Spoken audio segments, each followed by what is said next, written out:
योग वशिष्ठ महारामायण सुनते रहने के लिए हमारे चैनल को सब्सक्राइब करें और बेल आइकन जरूर दबाएं।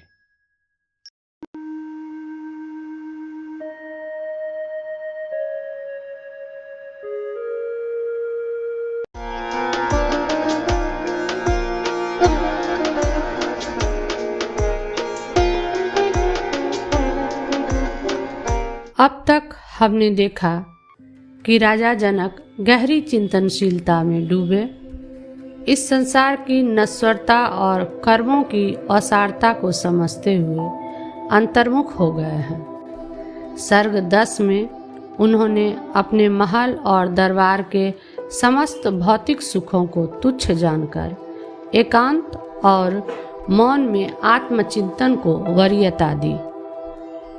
सर्ग 11 में जनक ने अपने चंचल मन को समझाया कि संसार और उसकी गतिविधियां मात्र एक भ्रम है, मन की ही कल्पना है, और उन्होंने अपने मन को निर्लिप्त और स्थिर बनाने का उपदेश दिया।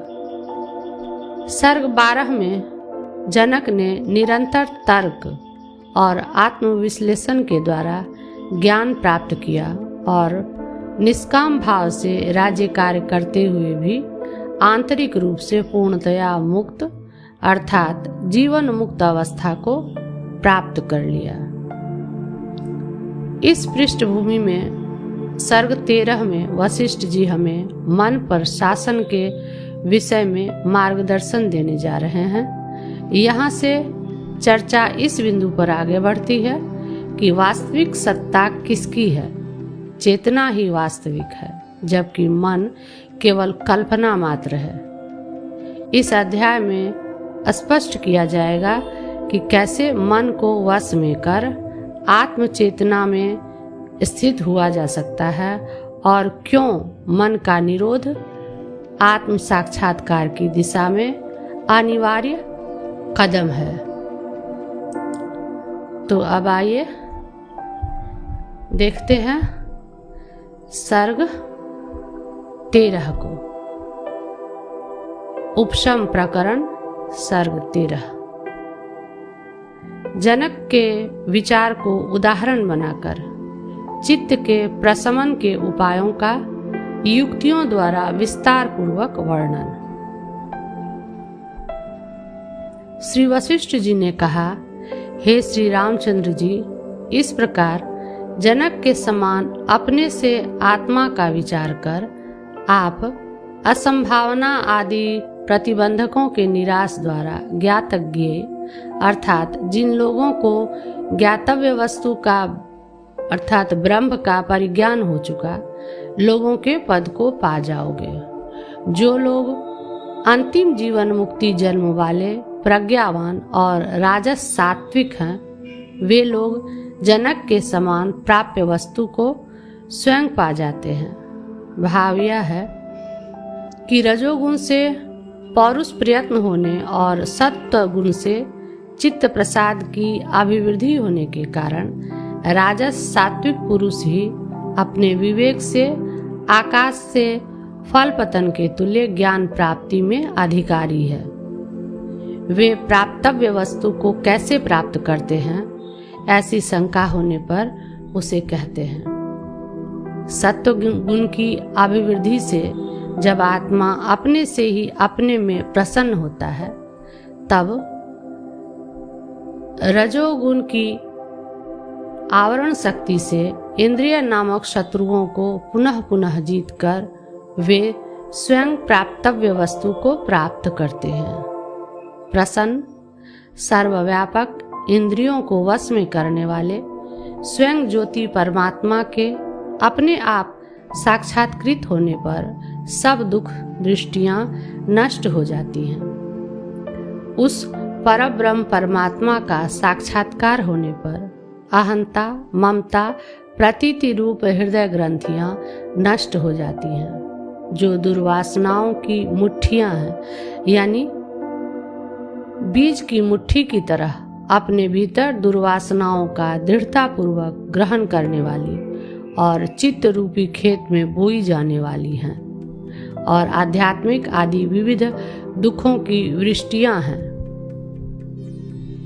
हे श्री रामचंद्र जी, अपनी विवेक बुद्धि से अपने को संपूर्ण जगत के उत्पत्ति आदि के अधिष्ठान भूत ब्रह्म रूप से जानकर राजा जनक के समान परम पुरुषार्थ रूप शोभा वाले आप सर्वोत्कृष्ट हो जाइए। अब आत्म प्रसाद के उपायों में विचार ही मुख्य है, ऐसा कहते हैं। नित्य आंतरिक विचार वाले और जगत को अनित्य देख रहे पुरुष का आत्मा राजा जनक के समान समय आने पर स्वयं प्रसन्न हो जाता है। विचार की जड़ भी पुरुष प्रयत्न ही है, इस आशय से कहते हैं।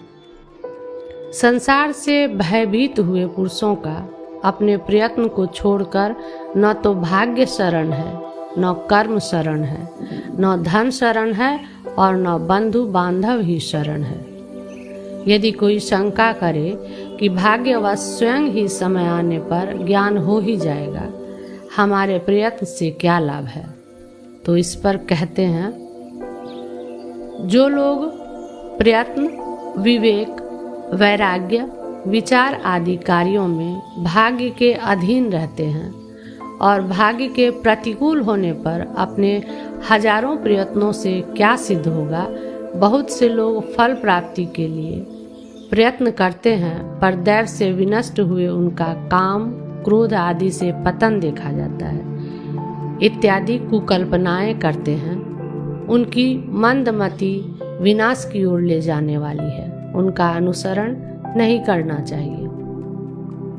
परम विवेक का अवलंबन कर आत्मा का अपने आप साक्षात्कार कर वैराग्य से वृद्धि को प्राप्त हुई बुद्धि से संसार सागर को पार करें। हे श्री रामचंद्र जी, जनक की आख्यायिका के उदाहरण से विस्तारित आकाश से फल पतन के तुल्य यह ज्ञान संप्राप्ति मैंने आपसे कही, जो अज्ञान रूपी वृक्ष को उखाड़ फेंकने वाली और निरतिशय सुख देने वाली है। जैसे प्रातः काल में कमल विकास को प्राप्त होता है, वैसे ही जनक के तुल्य सद्बुद्धि और स्वयं ही आत्म साक्षात्कार करने वाले पुरुष की देह के अंदर हृदय में स्थित स्वयं ज्योति परमात्मा विकास को प्राप्त होता है। जैसे धूप से जिसकी शीतलता हर ली गई, ऐसा हिमकण गल कर लीन हो जाता है, वैसे ही यह विचित्र संसार चिंतन विचार से विलीन हो जाता है। देह में अहं भाव का त्याग ही पूर्ण आत्मदर्शन में मुख्य साधन है, ऐसा कहते हैं। यह देह ही मैं हूँ, इस रात्रि का विनाश होने पर अपने आप सर्वव्यापक विशाल आत्म प्रकाश प्रकट होता है। यह देह ही मैं हूँ, इस परिच्छेद के विनष्ट होने पर अनंत भुवन व्यापी विस्तार उत्पन्न हो जाता है। हे सद्बुद्धे, जैसे राजा जनक ने विचार कर अहंकार वासना का त्याग किया, वैसे आप भी अपने हृदय में विचार कर अहंकार वासना का त्याग कीजिए। अहंकार रूपी मेघ के नष्ट होने पर सर्वव्यापक निर्मल चिदाकाश में आत्म प्रकाश रूपी परम सूर्य अवश्य ही अत्यंत प्रकाश को प्राप्त होता है। जो अहंकार की भावना है वही तम का अर्थात अज्ञान का मुख्य बल है। उसके शांत होने पर प्रकाश उत्पन्न हो जाता है। न अहंता है, न अन्य है और न तो शून्य ही है, क्योंकि दोनों का साक्षी विद्यमान है। इस प्रकार से भावित मन शांति को प्राप्त होकर ग्रहण योग्य विषयों में मग्न नहीं होता। उपादेय अर्थात ग्राह्य, विषयों में मन का अनुराग, और हे अर्थात त्याज्य, विषयों में मन का द्वेष ही पुरुष का बंधन है, उससे अतिरिक्त बंधन नहीं है, ऐसा कहते हैं। मन का जो उपादेय वस्तुओं की ओर आकृष्ट होना है और जो हेय वस्तुओं का सर्वथा त्याग है, उसी को आप बंधन समझिए, उससे अतिरिक्त बंधन नहीं है। हे श्री रामचंद्र जी, हे वस्तुओं के प्राप्त होने पर आप खिन्न न होइए और उपादेय वस्तुओं में अभिमान न कीजिए।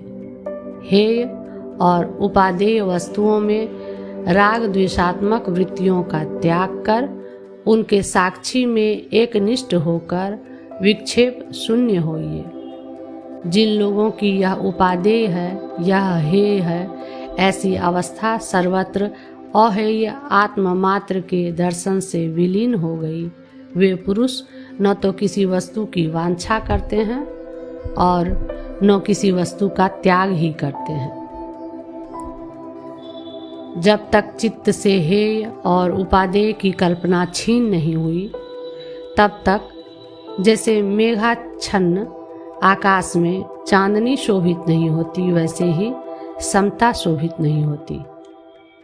यह वस्तु खराब है इसलिए त्याज्य है, यह उत्तम वस्तु है इसलिए ग्राह्य है। इस प्रकार जिसका मन चंचलता को प्राप्त हुआ, उस पुरुष में समता शाखोट वृक्ष में मंजरी के समान नहीं होती। यह वस्तु मेरे अनुकूल है, अतः यह मुझे प्राप्त हो। इस प्रकार लाभ से विलासित होने वाली और यह वस्तु मेरे प्रतिकूल है, अतः यह मुझे कभी भी प्राप्त न हो। इस प्रकार द्वेष से विलासित होने वाली ऐष्णा जिस पुरुष में है, उसमें वैराग्य से उदित होने वाली समता और स्वच्छता कहाँ? उस पुरुष में समता और स्वच्छता की संभावना में क्या विरोध है? ऐसा प्रश्न होने पर कहते हैं, अद्वितीय निर्दोष इस ब्रह्म तत्व के ही भेदाभेद कल्पना से विद्यमान रहने पर क्या अत्यंत अयुक्त है और कहाँ पर युक्तता है? भाव यह है कि यदि सब पदार्थ असंग, अद्वितीय, आनंद रूप और अभिन्न ही है, तो आत्म रूप होने के कारण सब अनुकूल ही है। यदि भिन्न है तथापि आत्मा से उनका स्पर्श न होने से न अनुकूल है न प्रतिकूल है। इसलिए भेद की अवस्था में भी अयुक्तता और युक्तता का अवकाश नहीं है। पूर्वोक्त पुरुष में युक्तता अयुक्तता विद्वान है, अतः उसमें स्वच्छता और समता की संभावना में विरोध ही है।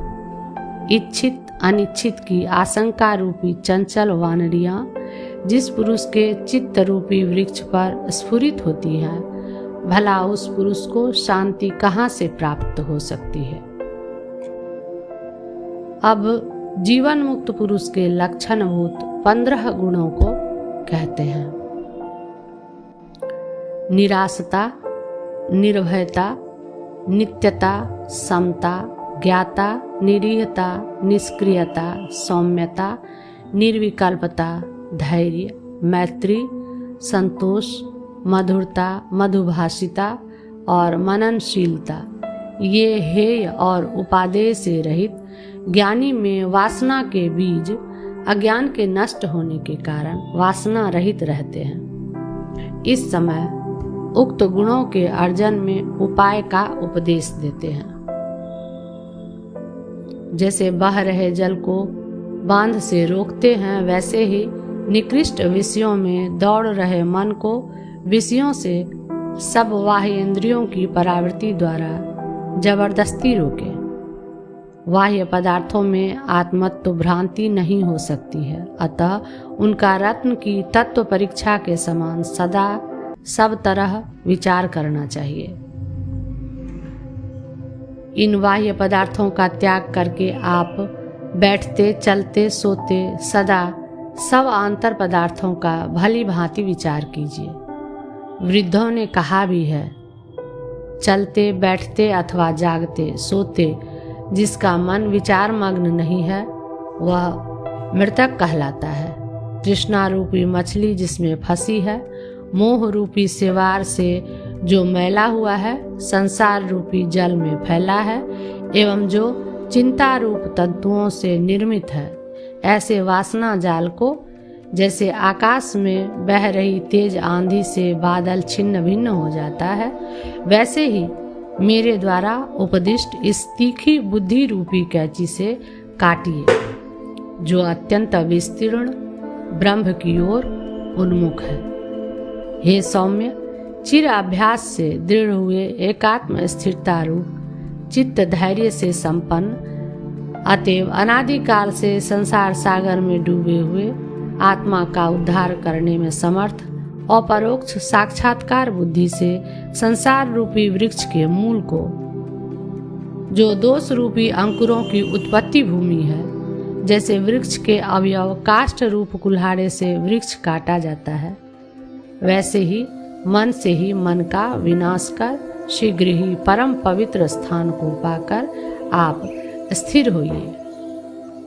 यदि कोई शंका करे कि पहले से सिद्ध मन का उक्त उपाय द्वारा विनाश होने पर भी भावी मनोवृत्ति का कैसे विनाश होगा, तो इस पर कहते हैं, वासनोच्छेद रूपी विस्मृति से उत्तर काल में प्राप्त हुए वृत्ति रूप मन का विनाश कर वर्तमान मन का कतक रेणु न्याय से मन से ही विनाश कर आप संसार का विच्छेद कीजिए।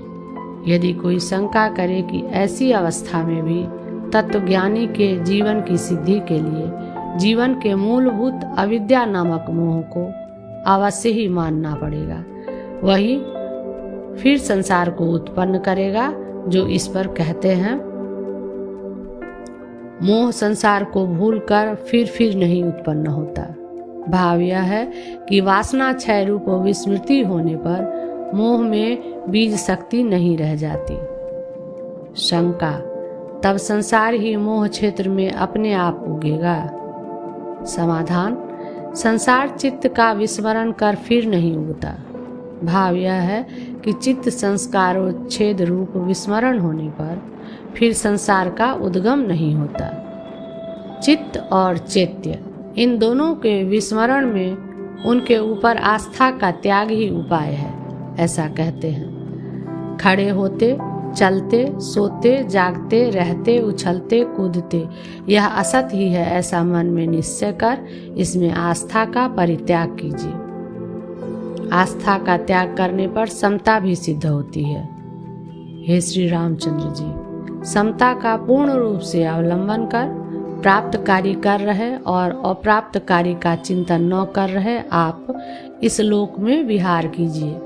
जैसे महेश्वर पृथ्वी आदि अष्टमूर्ति रूप लिंगों को शुद्ध चिन्मात्र दृष्टि से नहीं धारण करते और जगदाकार में विवर्तित माया के अधिष्ठान होने से अपने सन्निधान मात्र से उन्हें धारण भी करते हैं, उससे सर्वकर्ता भी होते हैं, वैसे ही आप भी राज्य आदि कार्यों को अन्यथा से केवल सन्निधि मात्र से कीजिए और आत्मा अकर्ता है इस निश्चय से न भी कीजिए।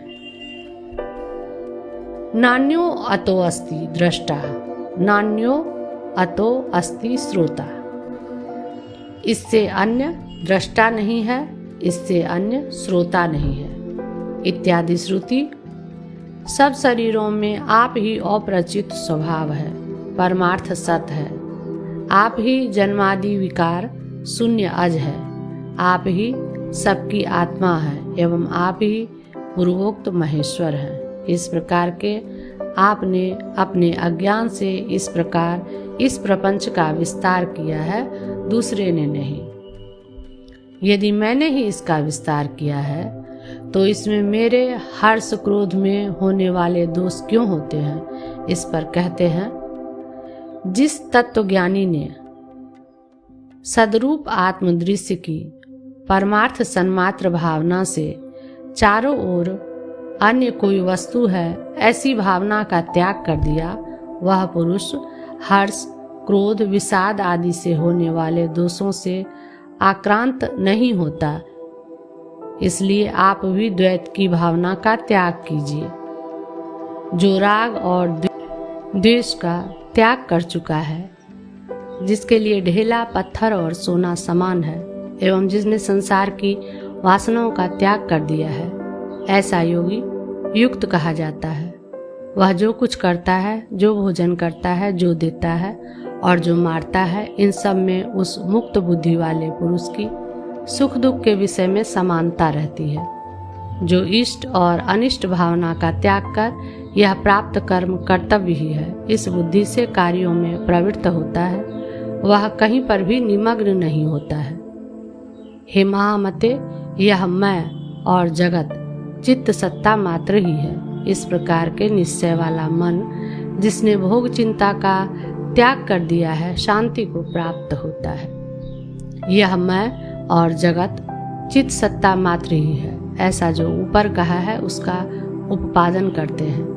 चूंकि मन स्वभावतः जड़ है, अतः स्वतः सिद्ध होने और दूसरे का साधन करने के लिए स्वयं असमर्थ होने के कारण अपनी सिद्धि और अपने विषय के साधन के लिए स्वसाक्षीभूत स्वप्रकाश चिद्रूप पारमार्थिक वस्तु का अनुसरण करता है।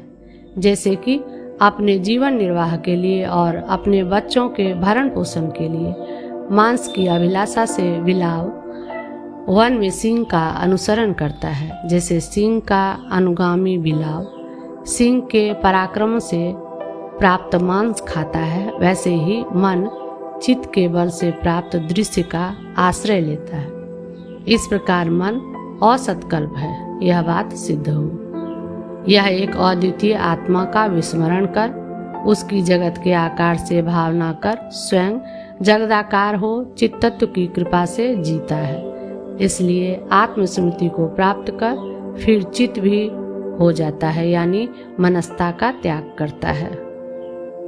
मन की प्रकाश शक्ति के समान स्पंदन शक्ति भी चित्त के अधीन है। जो जड़ मन शव के तुल्य अचेतन है, वह चिद्रूप दीपिका के बल के बिना कैसे चेष्टा कर सकता है। अतएव चित्त में स्पंदन कल्पना है, वही मन है, ऐसा विद्वानों का प्रतिवाद है।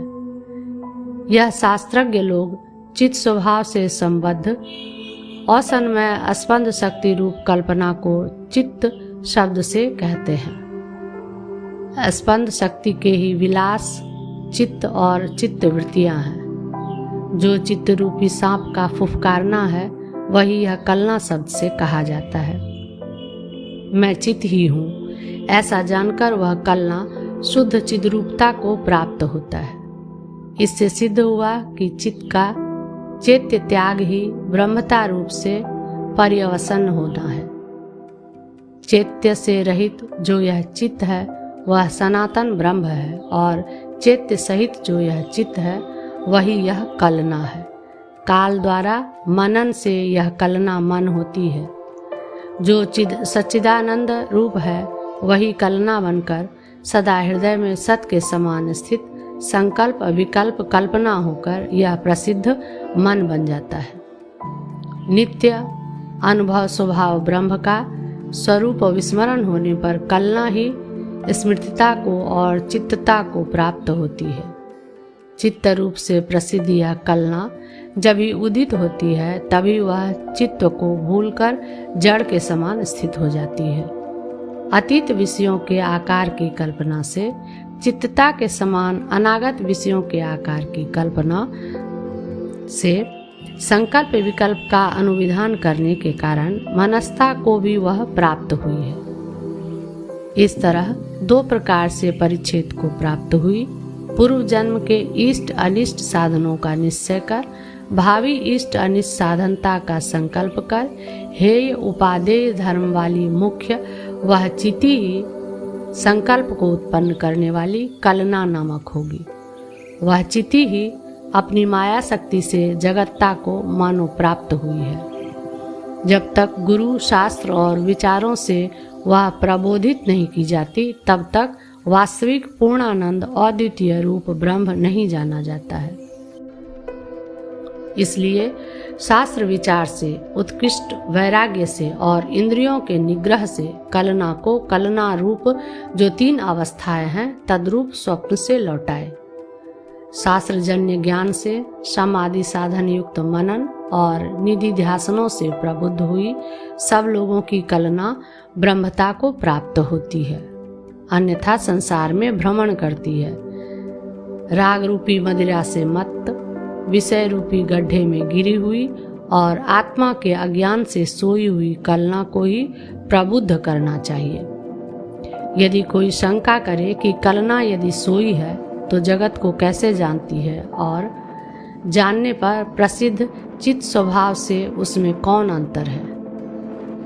जब यह अप्रबुद्ध रहती है तब जगत का कुछ भी बोध नहीं होता, क्योंकि जगत एकमात्र अज्ञान का विलास है। दिखाई देती हुई भी जगत स्थिति भीतर संकल्पिक प्रसाद कलना के समान असन्मयी है। विषयांश का त्याग करने पर बची हुई कलना ही आत्मा है। ऐसा कहने पर वृत्ति ज्ञान ही आत्मा है ऐसा कोई न समझ जाए, इसलिए उसके साक्षी उसके अंदर स्थित शुद्ध चित्त को पृथक करके दिखलाते हैं। गंध शक्ति से मंजरी के समान यह चित्तवृत्ति रूप कलना अंदर स्थित उस सर्व साक्षिणी परम दृष्टि से व्याप्त होकर अपने अपने विषयों के प्रकाशन में समर्थ होती है, स्वतः नहीं होती। यदि वह सर्व साक्षिणी है तो तत् अंतःकरण धर्मों को ही क्यों प्रकाशित करती है, सबको नहीं प्रकाशित करती है। तो इस पर कहते हैं, जो यह नित्य बोध स्वरूप साक्षी चिति है वह परिच्छिन्न वृत्ति रूप कलना की उपाधि के कारण थोड़ी ही है। इस तरह तीनों जगतों में उन प्राणियों द्वारा वह संकल्पित है, इसलिए थोड़ा ही नित्य जानती है। हे श्री रामचंद्र जी, पाषाण तुल्य जड़ कलना जैसी पद्मिनी धूप से प्रबोधित होती है, वैसे ही परम चेतना से ही बोधित होती है। जो न्यायिक आदि नित्य साक्षी को न जानते हुए पर प्रकाश से अनित्य ज्ञान को ही अर्थ प्रकाशक मानते हैं, उनका बहुत उदाहरणों से उपहास करते हैं। जैसे पाषाणमयी कन्या को नाचने के लिए कितना भी कहा जाए पर वह नाचती नहीं, वैसे ही यह कलना शरीर में कुछ भी नहीं जानती। अचेतन अंतःकरण वृत्ति आदि में नित्य चित्त की सन्निधि के अभाव में विषयोन्मुख प्रवृत्ति ही नहीं हो सकती, उनकी प्रकाशता तो दूर रही। क्या कहीं चित्रलिखित राजाओं ने कोलाहल से भरा हुआ युद्ध किया? क्या चंद्रमा की किरणों द्वारा वनस्पतियां कहीं आप्यायित हुई है? खून से लथपथ शरीर वाले मुर्दे कहाँ दौड़े? वन के पत्थर के टुकड़ों ने कहाँ मधुर गीत गाया? पुरुषों द्वारा पाषाण आदि से निर्मित सूर्यों ने कहाँ रात्रि का अंधकार दूर किया? संकल्पमय आकाश वनों से कहाँ छाया की जाती है? पत्थर के तुल्य जड़ मिथ्या भ्रमों से उत्पन्न मृग तृष्णामय इन मनों से कहाँ क्रिया की जाती है? नित्य चिदात्मा का यदि स्वीकार न किया जाए तो कलना आदि के अध्यास की सिद्धि ही नहीं होगी। जैसे तेज धूप के तपने पर मृग तृष्णा नदी स्फुरित होती है, वैसे ही आत्मा के रहने पर ही यह कलना खूब स्फुरित होती है। चित्त की परिच्छिन्न स्पंद कल्पना ही मन है। अब चित्त और अचित अंश का विवेक होने पर चिदांश के आत्म मात्र होने से जड़ांश स्पंद कल्पना ही अवशिष्ट रहती है। इस प्रकार की स्पंद शक्ति तो प्राण ही है। उसका निरोध करने पर मन नामक अन्य कोई निरोध योग्य नहीं है। जो यह स्पंदित है उसी को स्वयं अपनी वंचना करने वाले अज्ञानियों ने मन जाना। उसे आप अन्नमय कोश के अंदर स्थित प्राणमय कोश रूप वायु की शक्ति जानिए। पूर्वोक्त प्राण शक्ति संकल्प से उत्पन्न हुई है। संकल्प रहित योगियों की चिदात्म रूप ही वह पृथक विद्यमान है। जिन लोगों की संवित संकल्प लेस रूप निश्चयों से आक्रांत नहीं है, उनकी यह संवित जिसने विषयाकार की कल्पना नहीं की परमात्मा की प्रभा रूप है। वही यह मैं हूँ, यह मेरा है।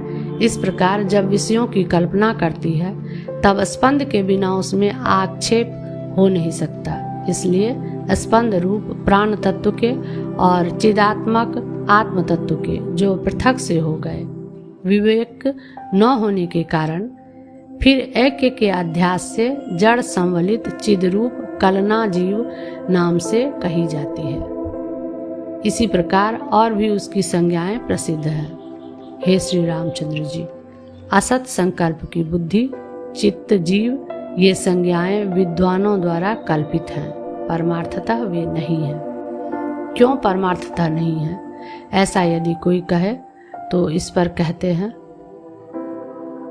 चूंकि परमार्थतः न मन है, न यह बुद्धि है और न शरीर है, यानी इनसे उपलक्षित दृश्य मात्र नहीं है, केवल एकमात्र आत्मा ही सदा विद्यमान है। यदि आत्मा ही है तो वह क्यों नहीं प्रतीत होता, अथवा जगत रूप से कौन प्रतीत होता है, ऐसी शंका होने पर कहते हैं, आत्मा ही यह संपूर्ण जगत है और आत्मा ही कालक्रम है। आकाश से सूक्ष्म होने के कारण नहीं सा प्रतीत हो रहा वह निर्मल ही है। कैसे वह नहीं सा है और कैसे है ही, यह निश्चय हुआ। इस पर कहते हैं, स्वच्छ होने के कारण चक्षु आदि की योग्यता में प्रयोजक, स्थूलता, नीलता आदि के अभाव से वह असत सा प्रतीत होता है और चिद्रूप होने से स्व पर प्रकाशक होने के कारण वह सत है। अतएव सर्व पदातीत आत्मा केवल अपने अनुभव से ही प्रतीत होता है, न कि इंद्रियों से। स्थूलता आदि के अभाव से अन्य इंद्रियां उसमें भले ही प्रवृत्त न हो, पर मन तो सूक्ष्म होने के कारण अर्थ निर्णय हेतु रूप से प्रसिद्ध है, वह उसमें क्यों न प्रवृत्त होगा। जहाँ पर परमात्म संवित है वहाँ पर मन छीन हो जाता है, जहाँ पर प्रकाश रहता है वहाँ पर अंधकार छीन हो जाता है। भाव यह है कि ठीक है, मन उसमें प्रवृत्त होता यदि उसके दर्शन के समय में ही वह स्वयं नष्ट न हो जाता। मन अज्ञान का कार्य है, अतः आत्म साक्षात्कार की वृत्ति का उदय होते ही अविद्या के साथ वह तुरंत नष्ट हो जाता है। अतः मन में आत्मदर्शन योग्यता नहीं है। तब कहाँ पर मन की वृत्ति शक्ति है, इस पर कहते हैं, जिस अवस्था में अत्यंत स्वच्छ आत्मरूप संवित के बाह्य अर्थ संकल्पवश बाह्य विषयाकार रूप से उत्पन्न होने के कारण प्रकाश से रूप से अभिमत होते हैं, वहाँ पर पारमार्थिक आत्मा का विस्मरण और चित्त से उत्पन्न हुआ मिथ्या पदार्थों का दर्शन प्रसिद्ध है। अपनी उत्पत्ति का विरोधी होने से भी मन की आत्मदर्शन में शक्ति नहीं है। परम पुरुष की जो संकल्पमयता है वही चित्त शब्द से कही जाती है। असंकल्प से चित्त का अभाव होता है, उससे मुक्ति होती है। भाव यह है कि जिसकी उत्पत्ति संकल्पमयता के अधीन है वह भला संकल्पों के क्षय से उपलक्षित मोक्ष रूप आत्मा में कैसे प्रवृत्त होगा। इसलिए संकल्प चित्त की उत्पत्ति में बीज है, यह हम बहुत बार कहा आए हैं। संसार की उत्पत्ति के लिए संकल्पता को प्राप्त हो रहे आत्मा का चित्त स्वभाव से जो थोड़ा सा विचलन होना है वही चित्त के जन्म का कारण है, इसमें कोई संदेह नहीं। पूर्वोक्त विषय को ही स्पष्ट करके कहते हैं, निर्विकल्प चित्त से प्रच्युत हुई संकल्प रूप कलंक से कलंकित सत्ता कलना कही जाती है।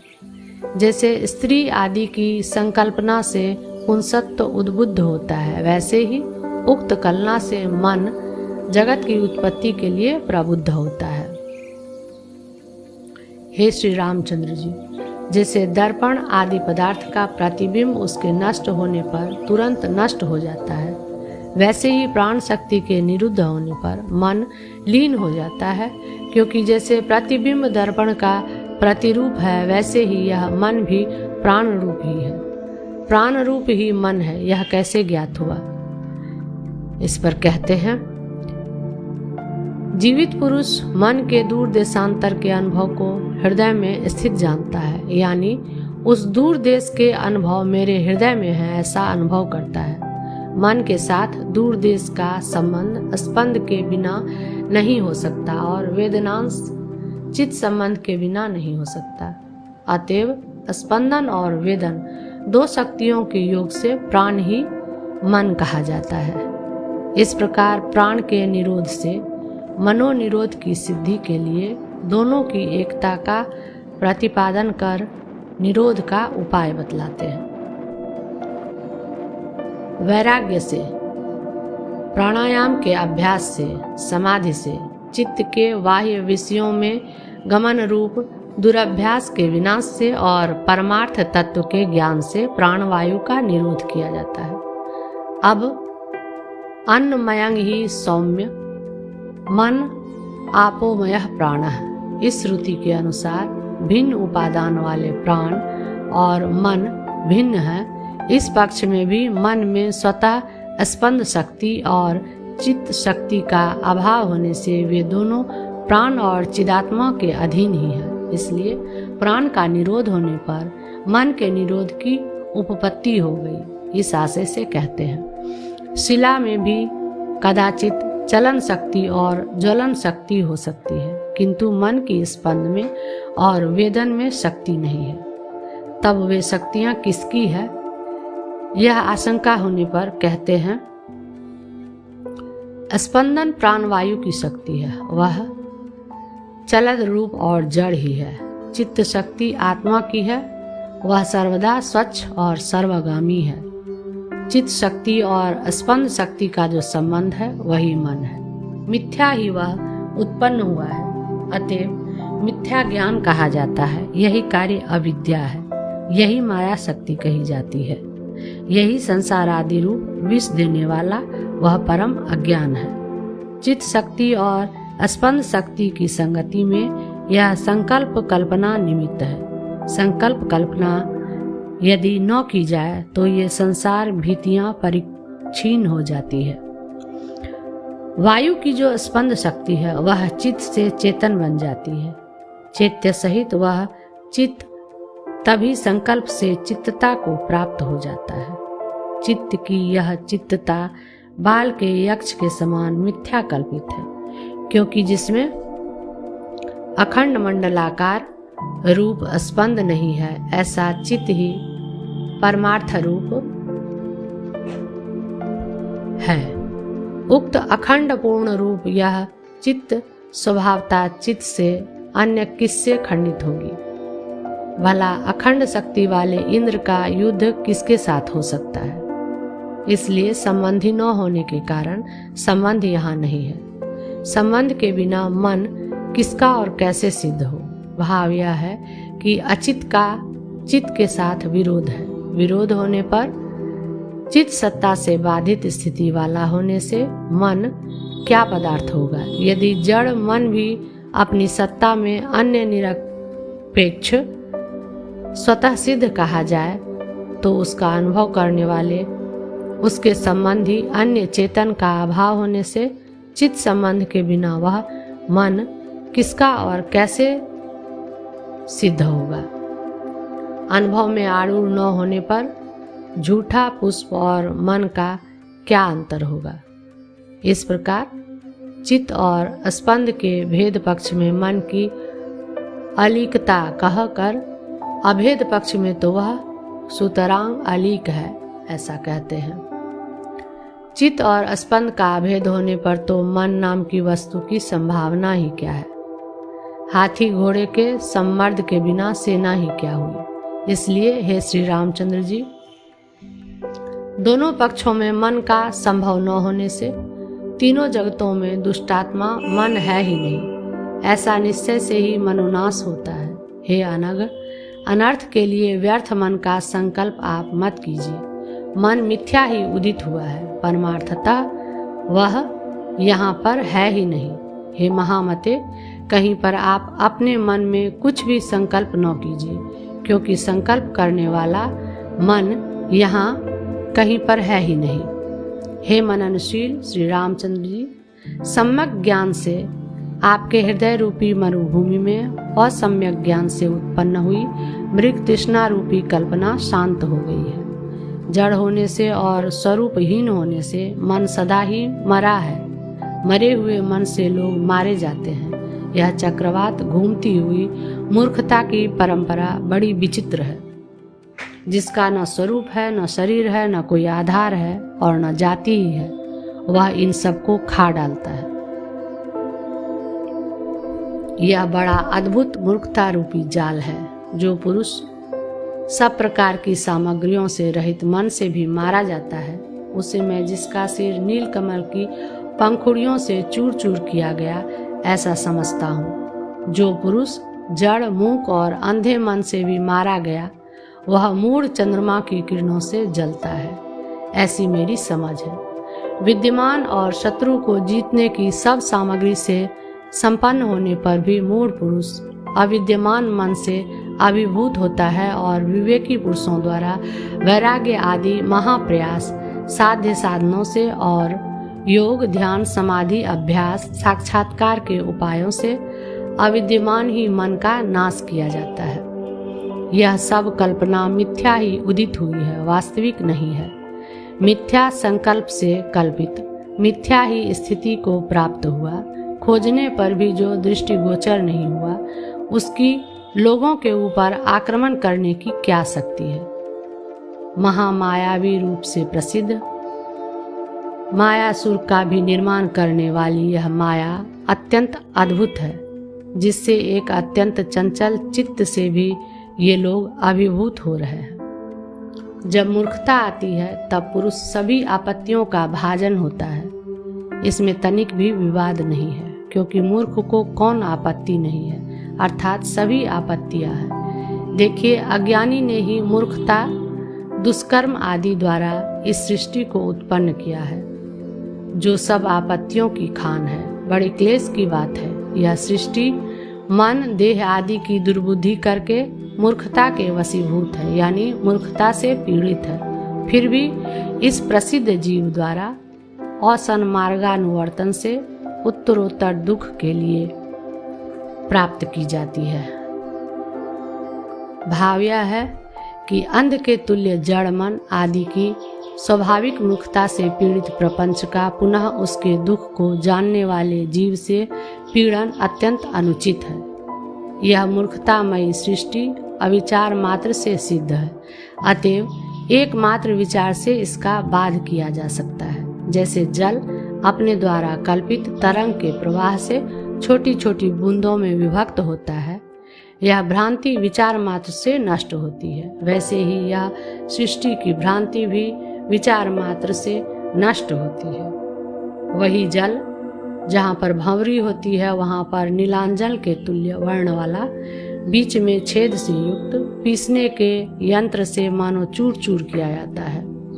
फिर वही जल जहाँ पर कांपा है, वहाँ पर मंडल से पूर्ण चंद्रमा के किरण स्पर्श से मानो उन्मत्त होता है। इस प्रकार की जैसे भ्रांति होती है, वैसे ही यह भी भ्रांति है। शत्रुओं से केवल देखा गया पुरुष नेत्रों से रची गई रस्सियों से मानो बांधा जाता है, और संकल्प मात्र से रची गई शूरवीर सेनाओं से मानो वह रंजित होता है, इत्यादि भ्रांति के तुल्य ही यह भ्रांति है।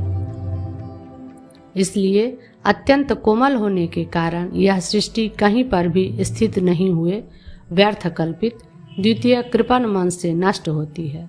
यह मूर्ख लोकमयी सृष्टि असत उदित हुए मन के सिवाय कुछ भी नहीं है। जो पुरुष उसको वश में करने के लिए समर्थ नहीं है, हे श्री रामचंद्र जी, वह आध्यात्मिक शास्त्र के उपदेश के योग्य नहीं है, क्योंकि उस पुरुष की बुद्धि चारों ओर से विषयों में ही आरूढ़ है, उसी से ही वह परिपूर्ण सी स्थित है, अतएव वह प्रत्यक नहीं होती। इसलिए सूक्ष्म पदार्थों के विचारों में वह समर्थ नहीं है, अतः अध्यात्म शास्त्र के उपदेश के योग्य नहीं है।